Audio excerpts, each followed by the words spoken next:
Queridos irmãos, abramos as nossas Bíblias no texto tão conhecido da celebração da Ceia do Senhor, na primeira carta de Paulo aos Coríntios, capítulo de número 11, e eu vou ler apenas um verso das Escrituras Sagradas. Aquele que nos dá a noção de que esta ceia é temporária, celebraremos desta ceia por um período curto de tempo, porque em breve estaremos nos céus com Jesus, celebrando das bodas do Cordeiro. E é nesse texto, o verso 26, da primeira carta de Paulo aos Coríntios, capítulo 11, que nós lemos exatamente assim. Porque sempre que comerem deste pão e beberem deste cálice, vocês anunciam a morte do Senhor até que Ele venha. Eu vou repetir. Porque sempre que comerem deste pão e beberem deste cálice, vocês anunciam a morte do Senhor até que Ele venha. Amém.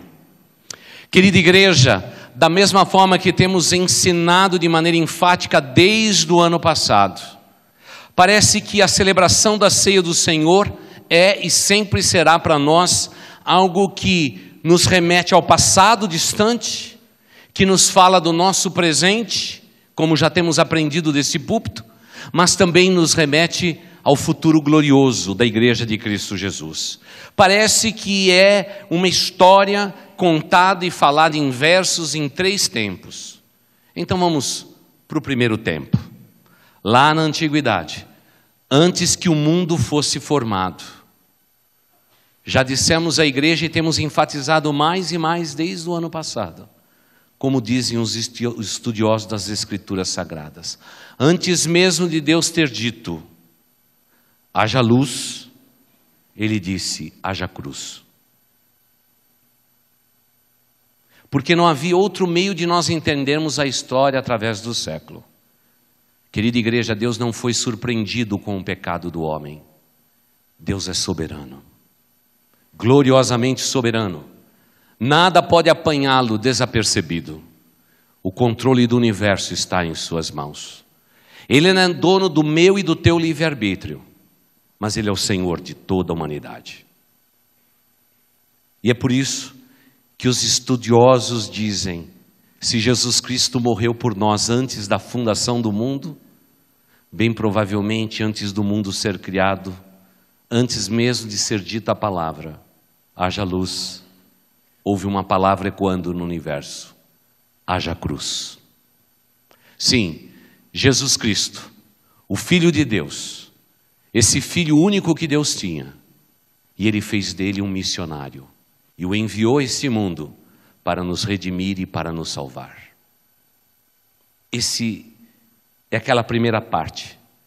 O Antigo Testamento é o esforço humano do homem realmente servir a Deus de diferentes formas. Mas aí a Bíblia diz de maneira surpreendente que na plenitude dos tempos veio Jesus Cristo para ser o nosso Salvador. No tempo certo, nem um dia antes, nem um dia depois. Veio Jesus para ser o nosso Salvador. E igreja, Ele veio a este mundo, Ele viveu entre nós. A Bíblia chega ao ponto extremo de dizer que nós vimos a sua glória, com a glória do unigênito Filho de Deus, cheio de graça e verdade, nós vimos a sua glória. Mas Ele veio para morrer. Sim, porque desde o seu nascimento havia uma sombra de uma cruz. Ele veio para morrer em nosso lugar, numa morte definitivamente substitutiva. Ele nos justificou naquela cruz e nos redimiu naquela cruz. A palavra de Deus nos diz que uma vez morto, Ele foi colocado no sepulcro e naquele sepulcro esteve. Mas ao terceiro dia, gloriosamente, o que aconteceu com Ele, igreja? O que aconteceu com Ele? Ele o quê? Ele ressuscitou. É por isso que na cruz que nós temos, não há nenhum Cristo crucificado, a cruz está vazia. Mas o túmulo também está vazio, igreja. Jesus Cristo ressuscitou. Ele venceu a morte. E se Ele venceu a morte, Ele pode dar vida e vida em abundância a todos nós que aqui estamos. Não há nada no ser humano que Jesus Cristo não possa transformar. Não há nada impossível que não possa ser realizado.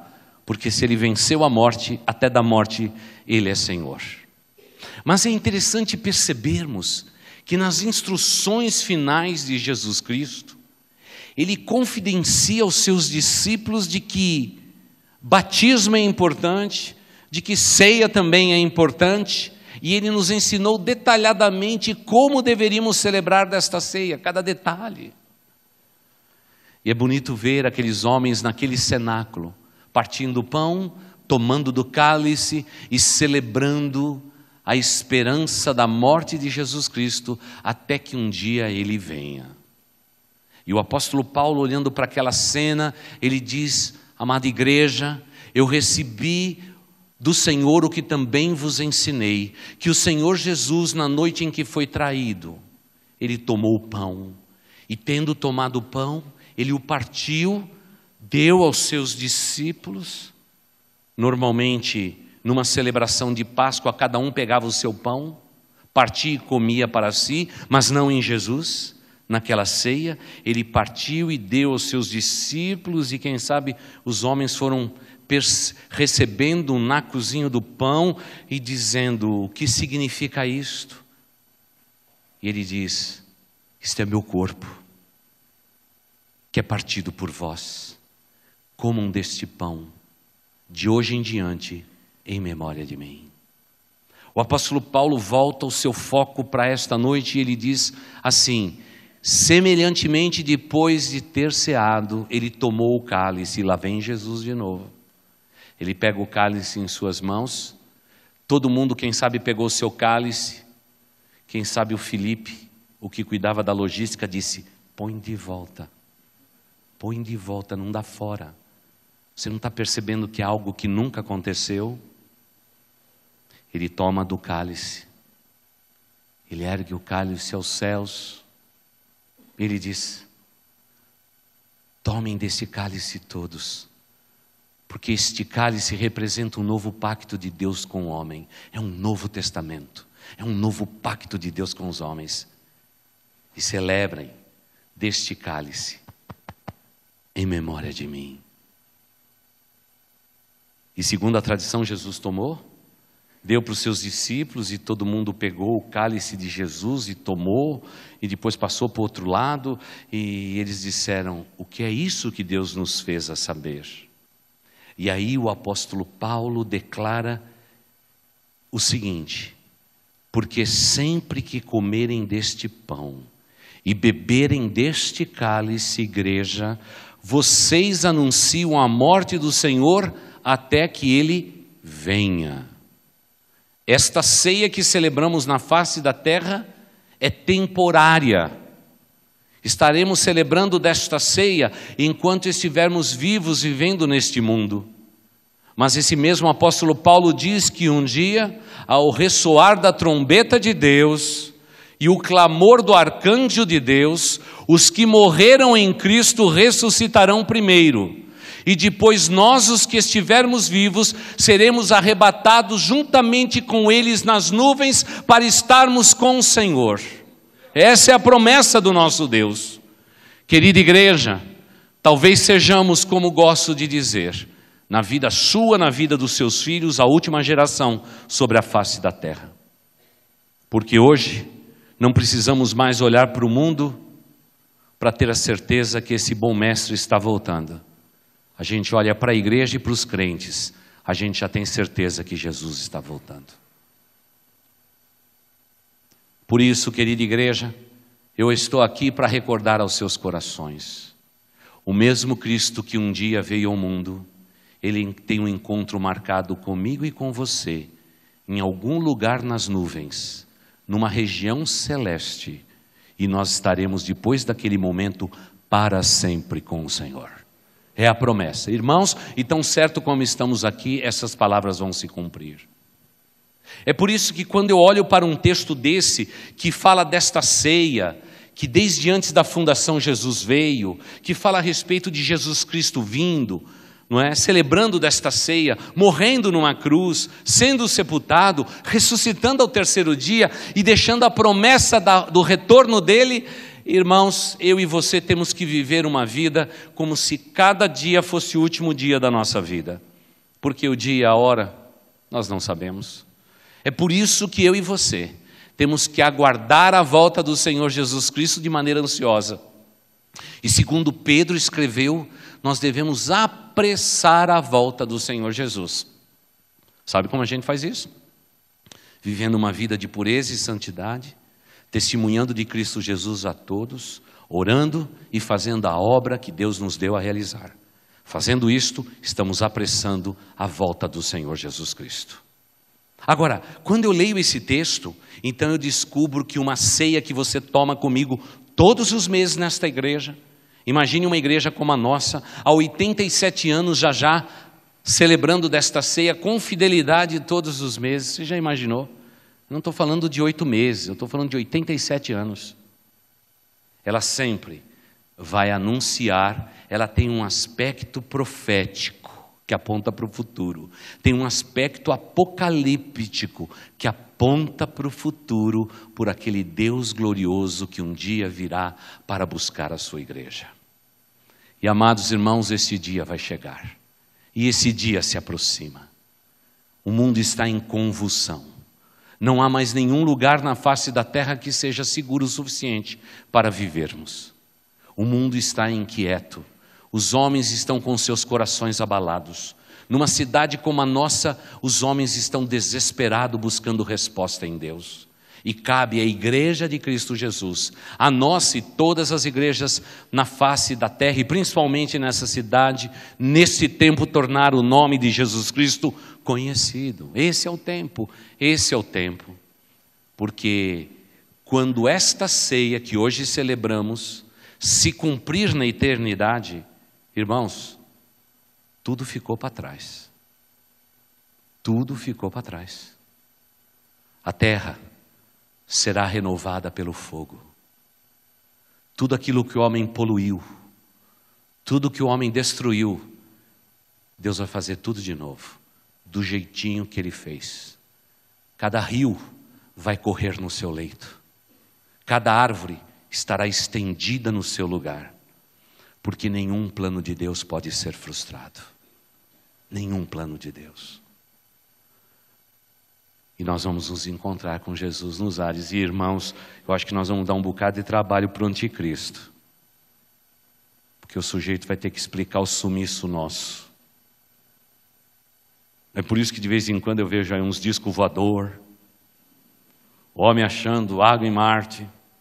Vai sonhando, vai pensando, vamos colocar telescópio, põe telescópio. Outros dizem assim, não, estamos aí rastreando as vozes e os sons humanos de todas as gerações. Fica tranquilo, a igreja de Cristo Jesus está baseado nesse livro, nesta convicção, e esse livro me diz que Jesus Cristo vem buscar a sua igreja, e Ele virá buscar a sua igreja. E nós vamos nos encontrar com Jesus nos ares. Olha o capricho de Deus. Jesus Cristo não pisa nessa terra. Nós vamos nos encontrar com Jesus nos ares. E meus irmãos, nós vamos receber um corpo de glória e a mente de Cristo. Amém, irmãos? Amém. Você não quer ter um novo corpo, porque esse corpo está meio cansado, viu, irmão? Está meio fora de forma. Fica tranquilo que você vai receber o corpo da tua adolescência. Viu? Não tinha a altura, a largura, nem vou falar do espaço periférico que você ocupa. Receberemos um corpo de glória, a mente de Cristo, e vamos viver a nossa juventude eternamente. Esse é o plano de Deus, que ninguém pode frustrar. Não é legal isso? E quando nós nos encontrarmos nos ares com Jesus, a massa de calor e de poder que aquela região vai emanar, o anticristo vai ter que explicar. Eu acho que ele vai dizer para um mundo todo quebrado, sem esperança, ele vai dizer, olha, veio um disco voador bem grande e levou da face da terra todo crente. É o expresso cristão. Uns marcianos vieram aqui e levaram embora esse povo todo. Amada igreja, a explicação vai ser dele, porque nós estaremos para sempre com o Senhor. Mas importa que esse mundo se prepare para a chegada do anticristo. Segundo Daniel, ele fará da marcha da liberdade social uma das suas marchas. O homossexualismo será uma das marcas dele, como disse o profeta Daniel. A justiça social, sendo erradicada no mundo, é uma das suas bandeiras. Acabar com a briga de Jerusalém e aquietar os corações de radicais religiosos de toda procedência, será a tarefa dele. Ele vai cuidar daquilo que o atual Papa disse: tem que surgir um homem no mundo para cuidar do fluxo financeiro de dinheiro que troca de mão com uma velocidade incrível e faz miseráveis serem mais miseráveis e ricos serem mais ricos. Até no discurso de um mês atrás do Papa, ele disse: nós precisamos de um anticristo. Nós veremos tudo isso acontecer. Nós veremos, nós vamos ver a ascensão, esse movimento mundial. Mas estaremos aqui para ver tudo isso? Não, irmãos.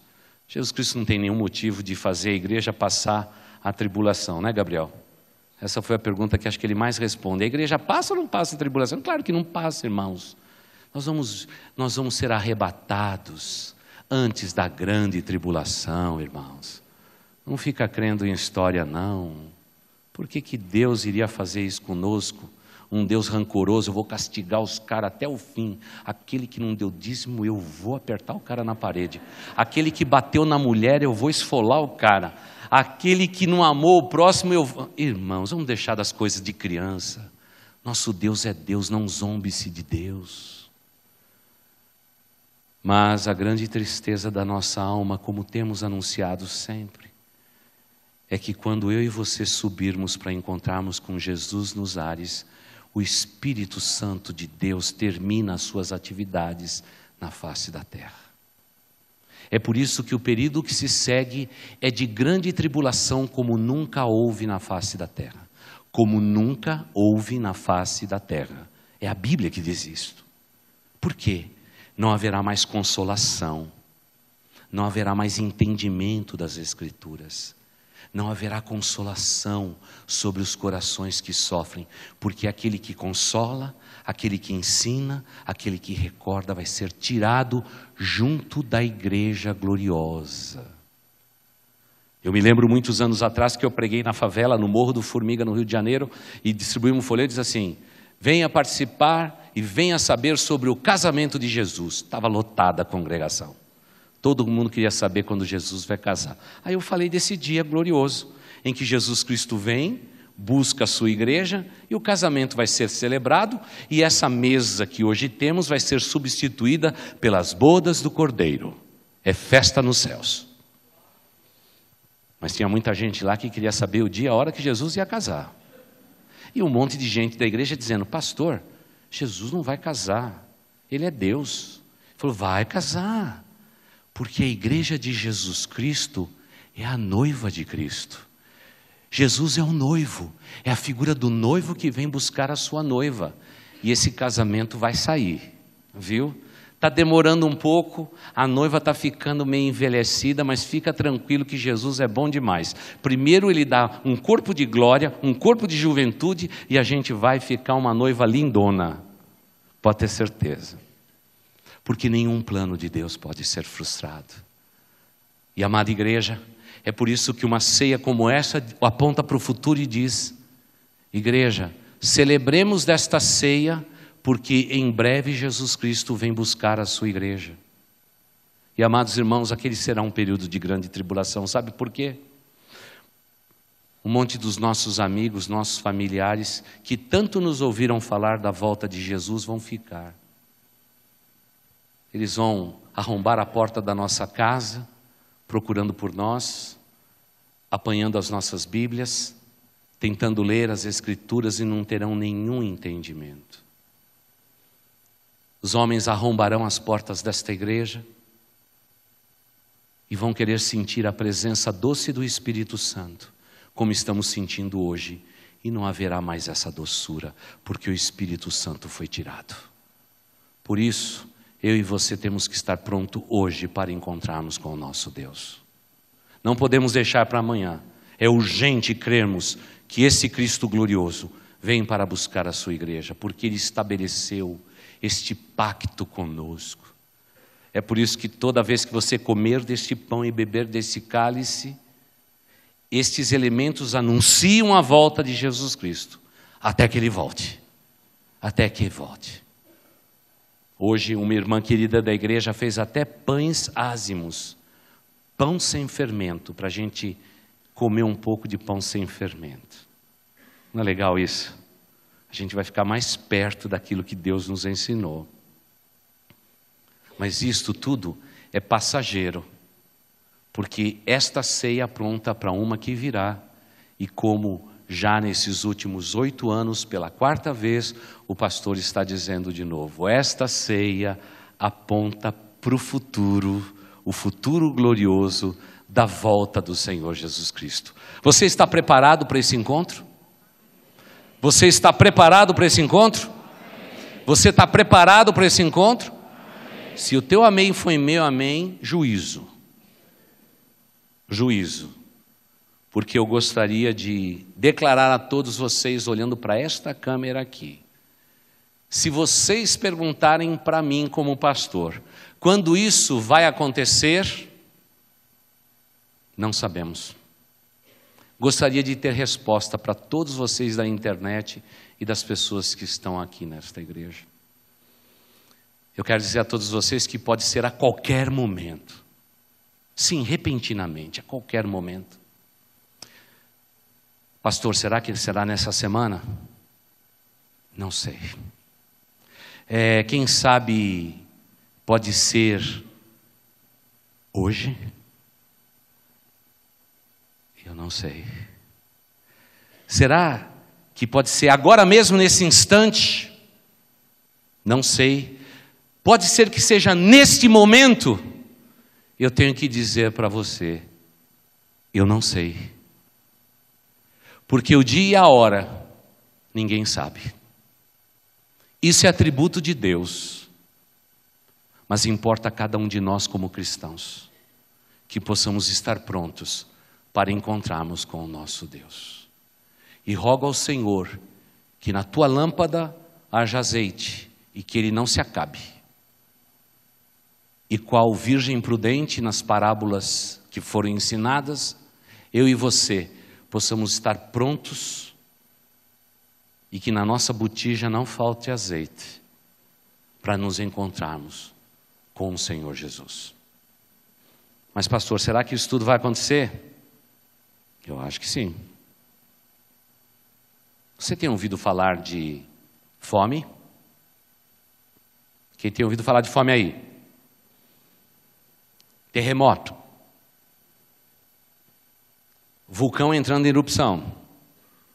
Tsunamis. Filho contra pai. Pai contra filho. Destruição da família. Você tem ouvido falar disso, igreja? Então, por favor, se prepare. Porque o fim de todas as coisas está mais próximo do que a gente possa imaginar. E talvez vocês, adolescentes desta igreja, sejam a última geração sobre a face da terra. Que você esteja preparado. Porque esta ceia que você celebra todo mês aponta para um aspecto futuro. Em breve, Jesus Cristo vem buscar a sua igreja. Não sei quanto a você, mas eu estou pronto para subir. Estou pronto para subir. Já preparei minha família e já disse, em caso de arrebatamento, vamos dar a mão um para o outro, vamos subir junto. Já preparei tudo lá, irmãos. Não é? E já falei lá para o zelador do prédio, o dia que eu for arrebatado, se você quiser usar de tudo da minha casa, fica à vontade. Eu vou deixar tudo destravado, a porta da frente destravada. Você faz bom proveito, porque eu vou para o céu. E ele falou, pastor, eu quero ir. Então vamos nos encontrar e vamos falar da fé. Porque você precisa subir também. Zeladores também vão estar nos céus. Por favor, a minha oração é que nenhum de vocês fiquem, que possamos subir para encontrarmos com o nosso Senhor Jesus Cristo. Amém.